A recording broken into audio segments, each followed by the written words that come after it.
السلام عليكم.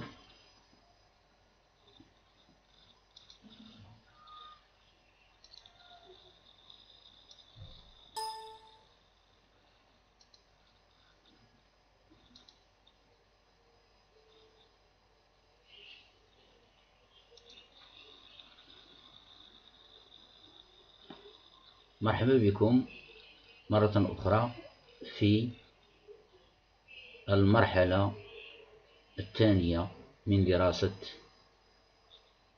الدالة اللي كنا بديناها في الفيديو السابق. إذا بإمكانكم الدخول إلى لاشين يوتيوب ديالي وتشوفوا يعني la première étape ou bien la première partie de l'étude de cette fonction. إذا بالنسبة للسؤال الثاني بغينا ندرسو قابلية الاشتقاق في النقطة ذات الأفصول x0 يساوي 0. Nous voulons étudier la dérivabilité au point d'abscisse x0 égale à 0. Donc pour étudier la dérivabilité en un point, donc je dois étudier la dérivabilité à droite et à gauche. إذا خاصني ندرس قابلية الاشتقاق على اليسار وعلى اليمين. إذا هاني عاود كتبت الدالة ديالي هنا، ها هي التعبير ديالها. pour tout x supérieur à 0 ها l'expression ديالها. pour tout x inférieur à 0 strictement ها التعبير ديالها. et f de 0 égale à 0. Dans la première partie, nous avons étudié la continuité de cette fonction au point d'abscisse x0 égale à 0. Et nous avons trouvé que la fonction est continue dans ce point.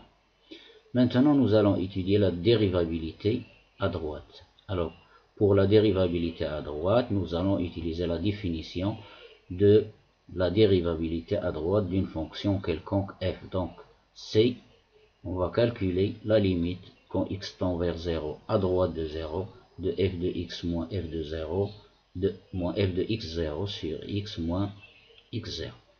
Et ceci égale, je remplace f de x par sa valeur à droite de 0, c'est cette expression, c'est là, le voilà, moins f de 0 c'est déjà égal à 0, sur x moins x0, sur x moins 0, c'est-à-dire x, donc j'obtiens la limite quand x tend vers 0 ديال عندما يكون x أكبر قطعا من 0 ديال هذا التعبير هذا. إذا اش غادي نعمل؟ غادي ناخد كل واحد هنا a ناقص b على c تساوي a على c ناقص b على c. هذا مقرر ديال السنة الأولى إعدادي، ما فيه حتى شي مشكل، يعني ما خاصش هادشي يتنسى. a ناقص b الكل على c تساوي a على c ناقص b على c. إذا غتعطيني 2 جذر مربع x على x ناقص لوغاريتم نيبيريان x logarithme népérien de x sur x. Je simplifie par x, il me reste moins log népérien de x. Ensuite, je continue. Puisque nous sommes au voisinage de 0 à droite, c'est-à-dire x est positif, donc je vais écrire, donc j'ai le droit d'écrire le x sous le radical ici. Donc je multiplie ici x, c'est racine carrée de x fois racine carrée de x. Je simplifie par racine carrée de x qui se trouve au numérateur et au dénominateur. Donc j'obtiens 2 sur racine carrée de x moins log népérien de x. Bien sûr quand x tend vers 0. Donc la limite de la différence de deux fonctions, c'est la différence des limites de ces deux fonctions. يعني نهاية فرق دالتين هو فرق نهايتي الدالتين. إذا غتعطيني limite quand x tend vers 0 à droite de 2 sur racine carrée de x moins limite à droite de 0 de log népérien de x. Ensuite, les limites ici, ils sont connues, il n'y a pas de forme indéterminée. 2 racine carrée de x, il tend vers plus l'infini, donc un nombre sur plus 0, pardon, 0 plus, racine carrée tend vers 0 plus, donc 2 sur 0 plus, ça donne plus l'infini, moins, il est là, limite quand x tend vers 0 plus de logarithme népérien de x, ceci c'est une limite usuelle qu'il faut connaître, est égal à moins l'infini. Donc moins l'infini c'est plus l'infini ça donne plus l'infini. Donc, qu'est-ce que j'ai trouvé maintenant? J'ai trouvé que la dérivée à droite, 0, m'a donné plus l'infini. Donc comment interpréter géométriquement ce résultat? Ceci c'est du cours, il faut connaître le cours.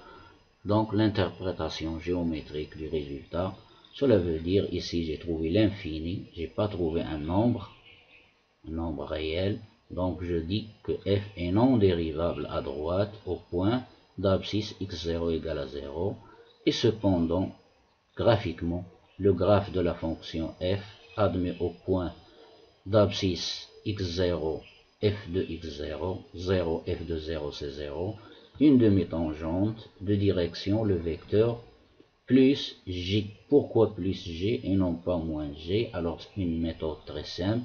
Alors ici j'ai trouvé plus et ici j'ai 0 plus, donc plus fois plus ça donne plus, donc plus j. Graphiquement, alors le graphe il se trouve au voisinage de 0 à droite comme ceci, c'est-à-dire le rouge,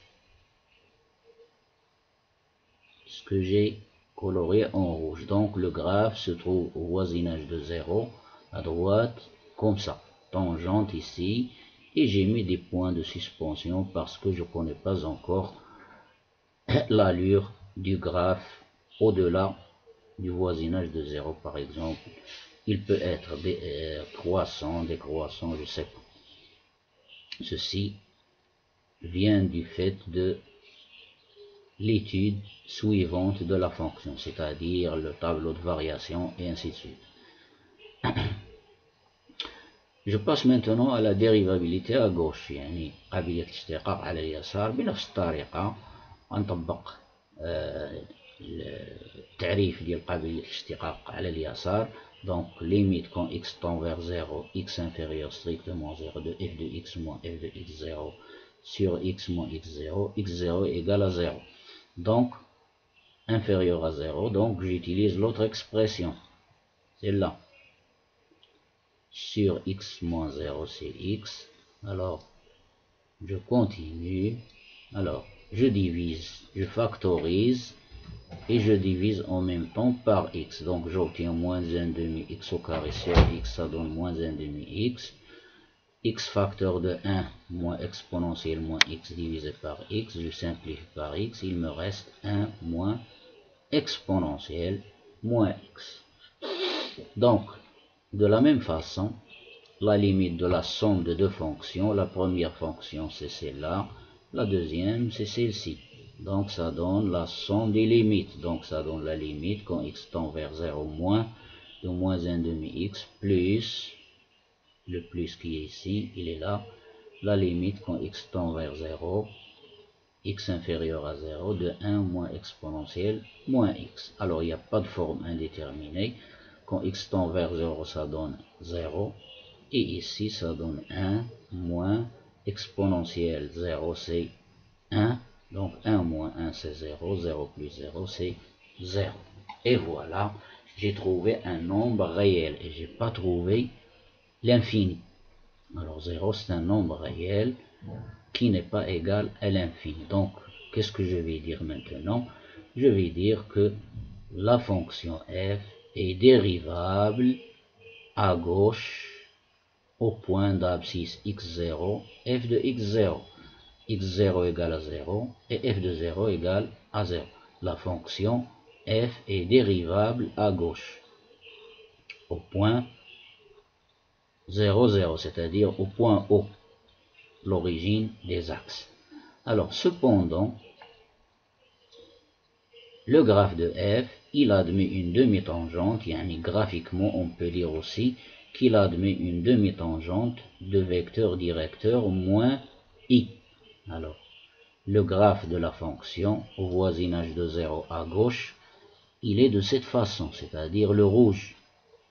Alors le moins i, il est là, le vecteur moins i, il est là, il se dirige vers la gauche, et le graphe, il se trouve tangent ici, comme ça, au voisinage de 0. J'ai mis des points de suspension parce que je ne sais pas encore l'allure du graphe au-delà de 0 vers les nombres négatifs, ou bien vers les abscisses négatifs.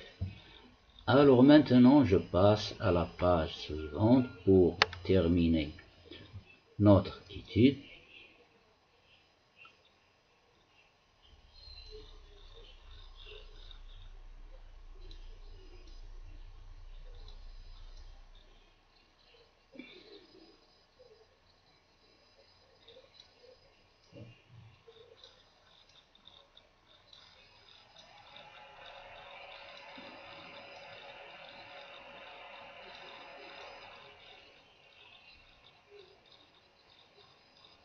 Donc notre étude c'est quoi? Nous avons montré la dérivabilité. Troisièmement, le calcul de deux limites au voisinage de plus l'infini et de moins l'infini. Alors troisièmement, calcul des deux limites, de ces deux limites au voisinage de moins l'infini et au voisinage de plus l'infini. Je commence par moins l'infini. Donc la limite au voisinage de moins l'infini, je remplace f par son expression au voisinage de moins l'infini, c'est cette expression, celle-là. Nous avons dit que f de x égale ceci pour tout x inférieur à 0, c'est-à-dire ceci, inférieur à 0, c'est-à-dire au voisinage de moins l'infini. Je factorise par x carré, j'obtiens ceci, moins 1/2 plus 1 moins exponentielle moins x sur x carré, je simplifie par x, il me reste au dénominateur x. Alors, la factorisation, elle est toujours dans sa place, ça donne moins 1/2 x carré fois moins 1/2, exponentielle moins x, c'est 1 sur exponentielle x, ceci doit être connu, propriété des puissances, le taux sur x. Ce qui donne limite quand x tend vers moins l'infini de x carré facteur de moins 1/2 plus, je réduis au même dénominateur et je termine, donc j'obtiens exponentielle x moins 1 sur x, donc j'obtiens finalement exponentielle x moins 1 sur x exponentielle x. Ceci, ce sont des opérations de simplification très simples. Alors, et je vois ici que j'ai une limite usuelle parmi les limites connues sur l'exponentielle. C'est celle-là. Limite quand x tend vers moins l'infini de x à la puissance n, c'est un entier naturel non nul, fois exponentielle x égale à 0. Mais il faut faire bien attention. Ça donne, selon le n ici, la parité, ça donne soit 0 plus, soit 0 moins. Donc, dans notre cas ici, limite quand x tend vers moins l'infini de x exponentielle x, ça donne 0 moins. Pourquoi? Tout simplement parce que l'exponentielle c'est toujours positif et le x est négatif, tend vers moins l'infini, donc ça donne 0 avec un moins. Et ceci donne facilement, alors ici, exponentielle, moins l'infini c'est 0, donc ça donne moins 1 sur 0 moins, moins 1 sur 0 moins, ça donne plus l'infini moins 1/2 c'est plus l'infini, moins l'infini au carré c'est plus l'infini, fois plus l'infini c'est plus l'infini. Donc, je vais maintenant interpréter ce résultat graphiquement en disant que le graphe de la fonction f admet une branche infinie au voisinage de moins l'infini.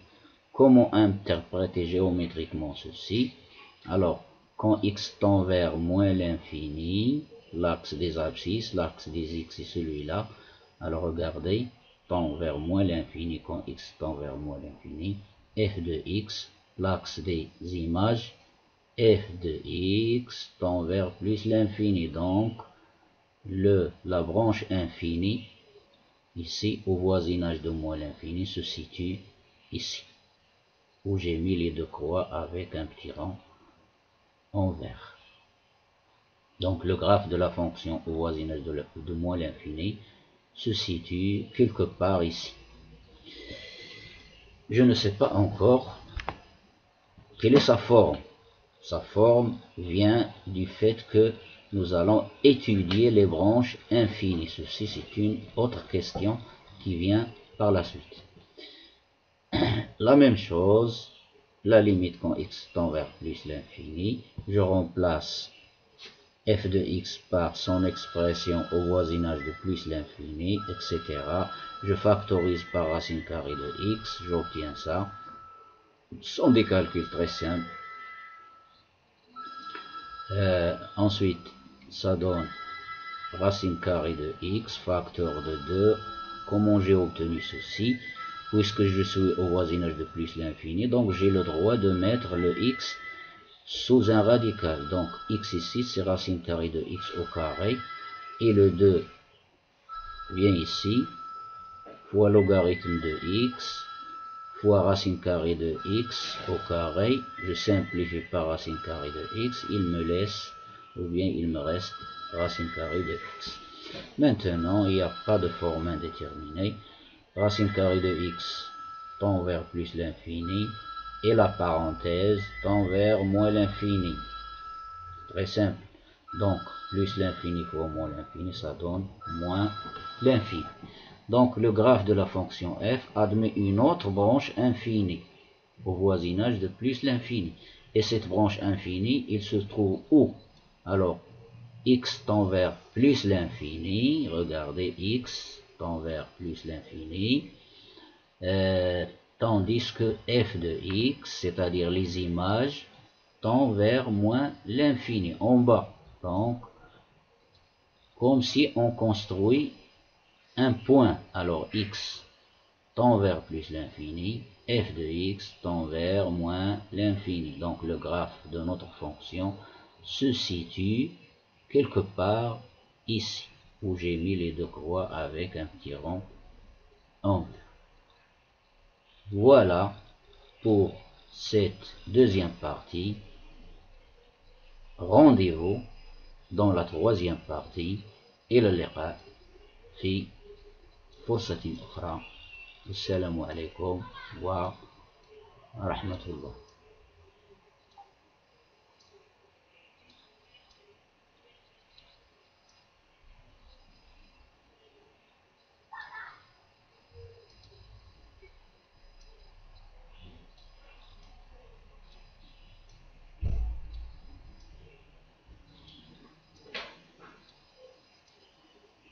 À chaque fois, vous pouvez arrêter la vidéo pour comprendre cette étude. إلى اللقاء.